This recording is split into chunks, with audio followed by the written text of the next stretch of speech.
A gente observa aí, desde a posse do presidente americano, e aí você pergunta: "Por que eu estou falando do presidente americano? O que tem a ver com isso?".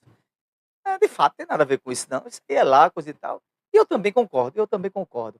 Mas tem ações, e a gente não pode, passar pano, que tem nações, desde que o mundo é mundo, existiu impérios, e esses impérios, subjugaram as nações, menores, as nações inferiores no sentido, muitas vezes, militar, inferiores no sentido econômico, nações pobres. E isso nunca deixou de mudar, isso nunca deixou de mudar. Então, o regramento das condicionantes, de direitos e deveres, de limitações internacionais no pós-Segunda Guerra foi sim capitaneado pelo USA, pelo a Águia, o Eagle americano, não é verdade? Eles foram um dos grandes ganhadores, juntamente com a União Soviética, né, e os aliados, nesse campo aí, os ingleses, mas, foi cabal e decisivo para que a queda do Império Nazista fosse sim derrubada, quando sim, os Estados Unidos entraram na Segunda Guerra Mundial. E também na Primeira Guerra Mundial também, que a segunda foi decorrente da primeira, por não ter sido sarado as mazelas que deixaram. Pois bem, o que é que acontece dentro desse poder imperialista? Se você começar a fazer uma análise da história, se você observar bem, sempre vai haver alguém que queira imperar sobre o outro, principalmente no sentido de nações, no sentido de personificações de líderes. Quando a gente diz nações, não quer dizer que é a população que está envolvida diretamente, né, que faz com que você até se torne americano, representa toda a população americana. Não, não representa. Representa mais ali o ego, a vontade, né, as dicotomias fascistas que ele tem de querer imperar sobre todos, de querer imperar sobre todos, a partir da força e da coerção, a partir da força e da coerção.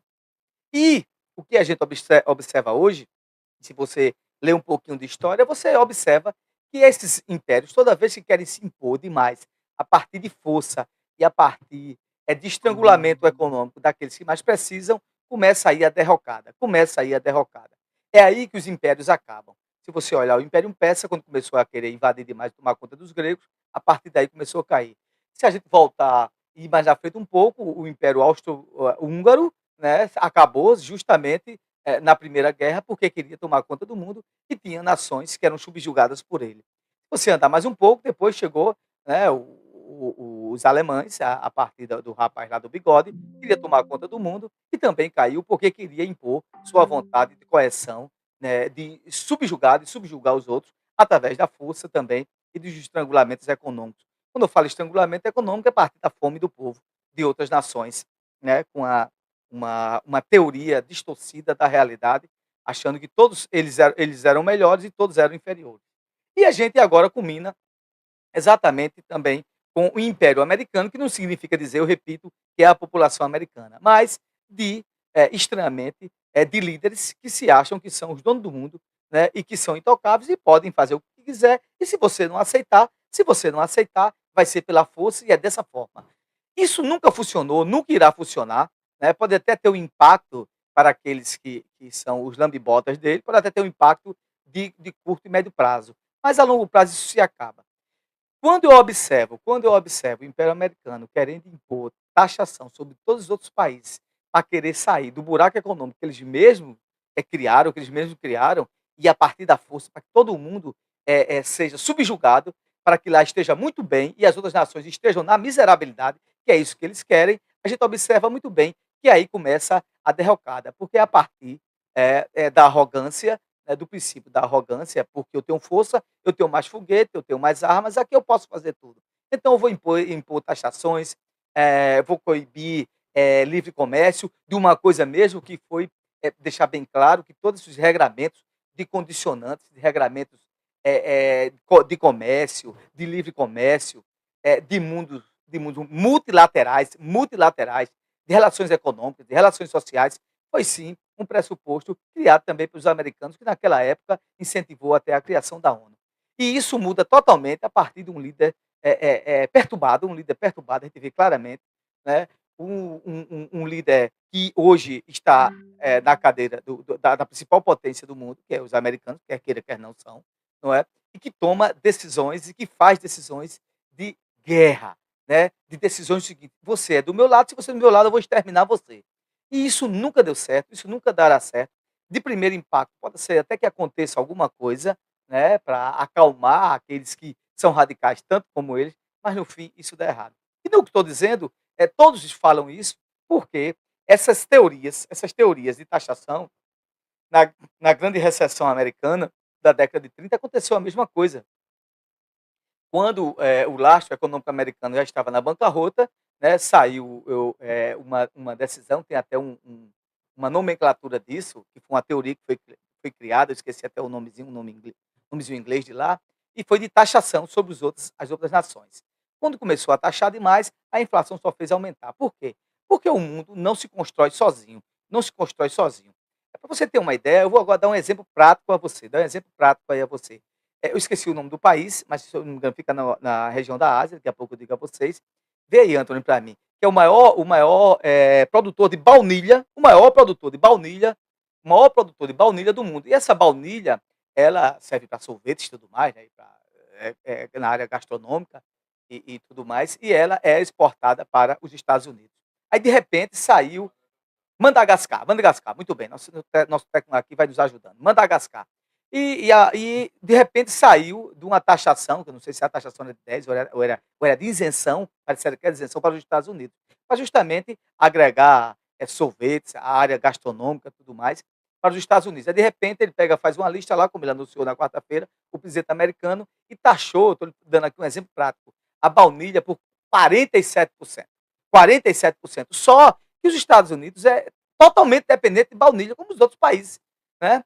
Então a maior produtora de baunilha do mundo é Madagascar. Então você diz: "Ah, mas baunilha, o que é que baunilha tem a ver?" Tem sim. O que é que acontece? Então Madagascar agora vai exportar, baunilha para o Brasil com isenção de impostos, e se os Estados Unidos quiser comprar baunilha do Brasil, vinda de Madagascar, vai ter que cobrar, né, vai ter que cobrar 10%, que aqui é a taxação. Ou seja, o processo inflacionário aumentará lá, né, diretamente para o povo americano. Para você ver quando o cara acha que é inteligente demais e que acha que vai fazer tudo, vai construir tudo com aquela teoria, ponto, venham fazer tudo aqui, venham aqui, é que aqui a gente dá aqui taxa zero. Então vamos lá, os minerais raros que os Estados Unidos importam da China, que a China exporta para lá, a China simplesmente agora não vou mais mandar, não vou mais mandar. E como é que vai fazer agora os microchips, né, aquelas interligações, né, de nanotecnologia? Vai buscar onde agora esses minerais raros que é necessário para ter o produto final. Então veja só, não se vive isoladamente no mundo sozinho. A gente hoje está num mundo globalizado, né. Então desde que do início do século anterior, 1900, o mundo já tinha já suas reações e concessões globalizadas, né. Então você não pode, né, a gente não está na idade da pedra mais, onde você construía, comia, a gente não está vivendo mais numa aldeia. Numa aldeia está dizendo, é uma aldeia. Então você vai, produz e come e acabou, e ali morre. Então se os Estados Unidos está nesse caminho, é o pior caminho é o pior caminho entrelaçado que qualquer teoria, o cara mais analfabeto, economicamente falando, analfabeto que não tenha muita noção de economia, na verdade vai ver que isso está errado, né. Por exemplo, mesmo hoje a produção de carro hoje são por montadoras, acabou a linha de produção forte acabou-se há muito tempo, quando os caras produziam do pneu ao chassi, não é verdade, aos condutores eletrônicos, a bateria não, tudo hoje são reações associadas e integradas para montar um carro. Por isso que o nome é montadoras, ou seja, para que os Estados Unidos montem um carro hoje da General Motors, que aqui no Brasil é a Chevrolet, ela precisa de insumos do México, né? Da parte de funilaria, precisa do aço chinês, precisa do aço do alumínio brasileiro, coisa e tal. Então, as cadeias produtivas, a palavra correta é essa, as cadeias produtivas, elas são integradas. Então, as cadeias produtivas não são isoladas. E se você começa a taxar todo mundo, esse processo de taxação só vai culminar em uma coisa, em o produto interno e o consumo interno daquele próprio país, né, vai à bancarrota. E eu fico aqui engraçado e fico assim pensando, espera aí, e os Estados Unidos quer virar agora a Coreia do Norte? Nem a Coreia do Norte é assim, né, que pelo menos já tem uma certa ligação de transferência, de relação de balança comercial com a China e com a Rússia. Nem a Coreia do Norte, que é um dos países mais fechados do mundo, né, totalmente ditatorial. Então é isso que os Estados Unidos quer viver. que é a partir de um líder, né, a partir de um líder que está aí no poder momentaneamente, eu creio que sim, quer fazer com a população, e isso vai chegar aonde, né? Claro, não deixar bem claro que isso também prejudica o processo econômico globalizado, prejudica também as outras nações, mas quem vai mais se prejudicar, né, isso aí é dito até pelo o Banco Central americano, o Fed, diz que com essas ações de tarifaço que o próprio presidente americano está dando, vai sim haver nos Estados Unidos uma alta de inflação e uma redução de consumo. Uma redução de consumo, que é tudo que o americano odeia e detesta, por isso que a Câmara Harris perdeu as eleições.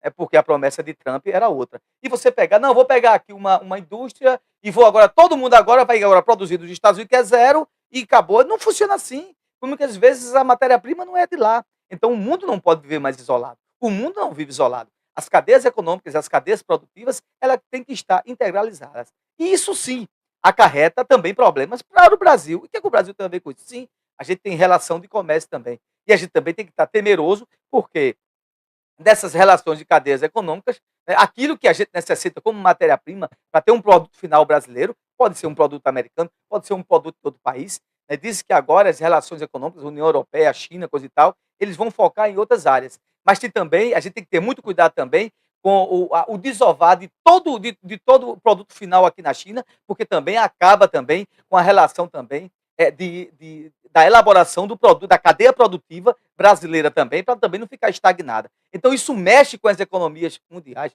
mexe com a economia do país e prejudica todo mundo. Mas não há sombra de dúvida, não há sombra de dúvida que a maior nação que vai ser prejudicada com essa ação vai ser os americanos. Mas isso aí é uma estratégia. Não pense que isso aí é aleatório, isso aí é método. Qual é a ideia? Pode dar certo? Pode ser que sim, no meu entendimento. Acho que é difícil, devido a esse comentário que eu acabei de fazer anteriormente. O que é que os Estados Unidos está querendo fazer? Olha, eu agora vou fazer agora relações bilaterais, não multilaterais. Porque veja só, é muito mais fácil o lobo comer a galinha, não é verdade, do que ele tentar escolher várias galinhas, ou se não, um galinheiro do tamanho do mundo, e ele não sabe para onde vai, termina o dono chegando e pegando o lobo.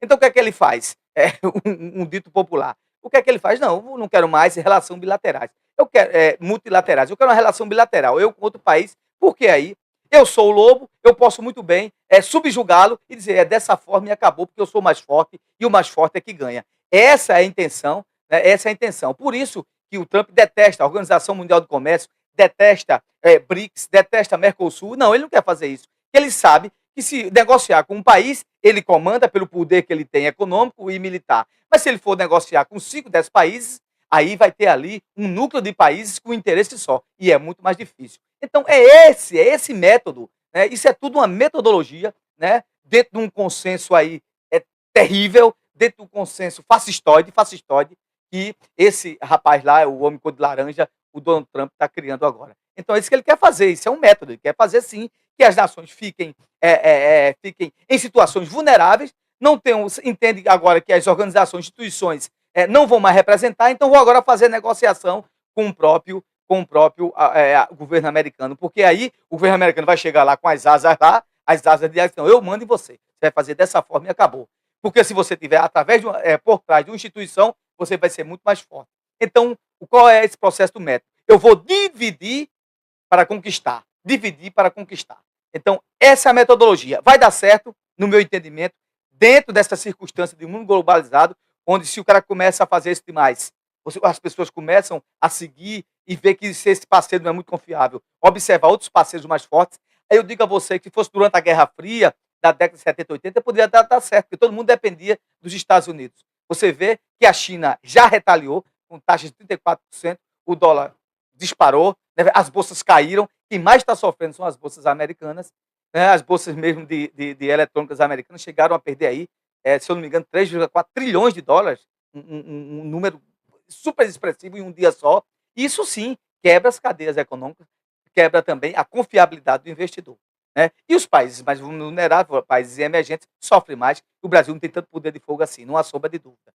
Mas é isso que o governo Trump está querendo fazer. Dividir, para que ele, sendo mais forte, possa subjugar, como eles sempre fizeram, né?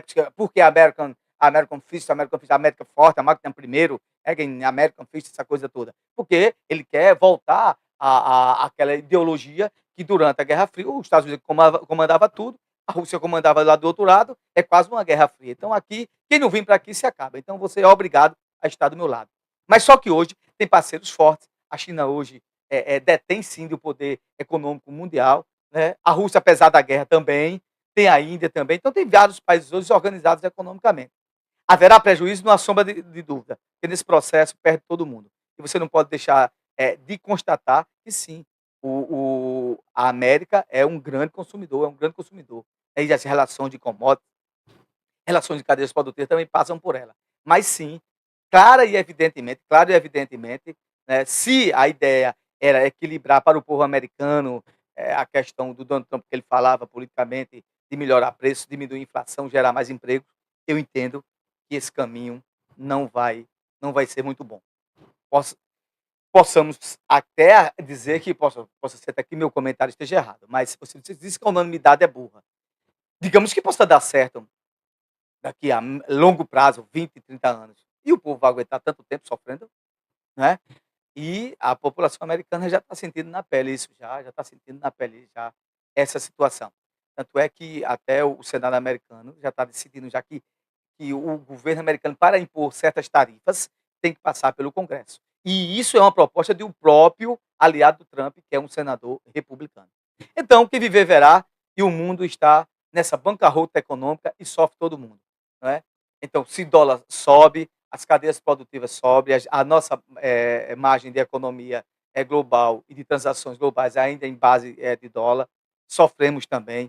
Né? E esse é o grande desafio. Esse é o grande desafio. Quem vai sobreviver às loucuras de governos extremistas e perturbados mentais, que é esse cara de laranja, cara de tomate. Que hoje a gente está vacinando a tomate, está vacinando a laranja agora, o Donald Trump.